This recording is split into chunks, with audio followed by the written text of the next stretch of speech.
Already നമുക്ക് executive കമ്മിറ്റിയിൽ സ്ത്രീകൾക്ക് വനിതാ സംവരണമുണ്ട് 4 പേർക്ക്. എന്തായാലും 4 സ്ത്രീകളെ ഉണ്ടാവാൻ പാടുള്ളൂ.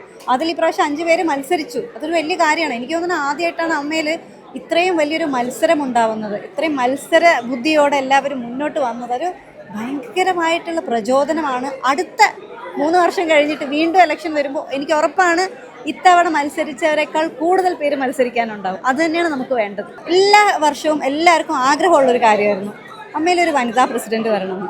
അമ്മ അസോസിയേഷൻ ആരംഭിച്ച് 32 വർഷം കഴിഞ്ഞു. 32 വർഷങ്ങൾക്ക് ശേഷം ആദ്യമായിട്ടാണ് അമ്മയിലൊരു വനിതാ പ്രസിഡന്റ് ഉണ്ടായിരിക്കുകയാണ്. ഒരുപാട് സന്തോഷം.